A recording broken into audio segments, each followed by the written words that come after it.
but down the coast, even as we head down toward Tampa Bay, where we do have meteorologist Mariel Ruiz. You're talking about the storm surge. You showed us a little bit earlier.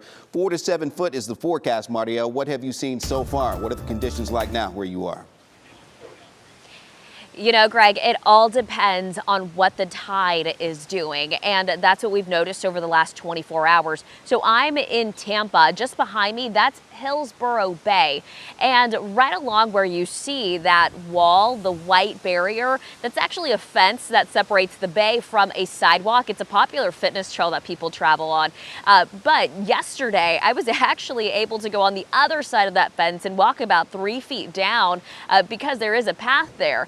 And the waters were choppy, but nothing like this. And this considering that Idalia is 150 miles to the northwest of where I'm standing.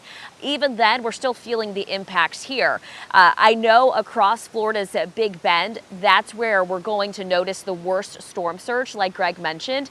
But here, we are seeing this water coming up. That is a road behind me, but it looks more like a river now.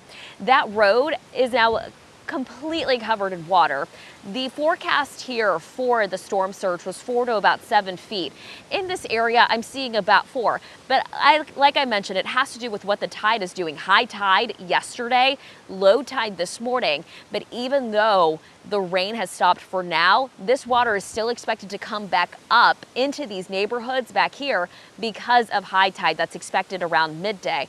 On top of that, the outer bands, those are going to continue to bring in the threat for severe weather across, not just here, but inland. And that is why we have a tornado watch that's in place until 3 local time. So through the early afternoon, we'll see if that gets extended.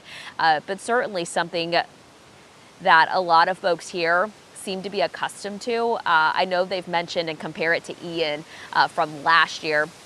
Completely different though, because Ian was actually that made landfall just south of here. So obviously we'll continue to watch this all day. You can follow me on social media. I'll keep posting updates. For now, I'll send it in to you, Megan.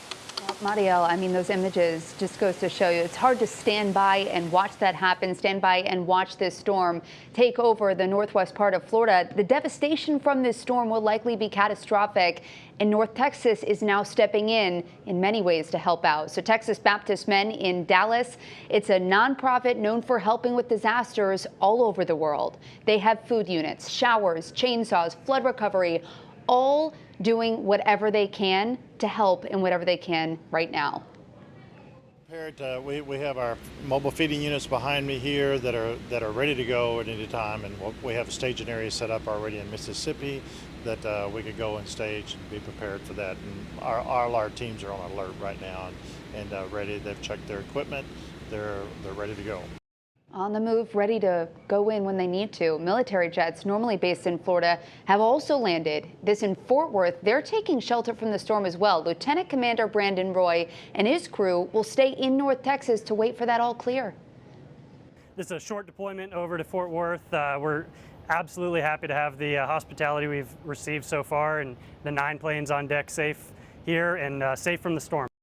And the Red Cross is also putting together relief aid for hurricane victims. There are about 3,000 Red Cross relief workers and volunteers in North Texas alone who are on standby and ready to go to help the people in need. Kara? Thank you, Megan, for the update. We know Idalia will impact much of the southeast through Friday, and we are waiting to see how the impact could affect colleges in that region. Florida State, Florida A&M, both in Tallahassee have canceled classes through Friday. Florida State is supposed to travel to Orlando to play LSU on Sunday for its first football game of the season. North Carolina and South Carolina are set to play on Saturday.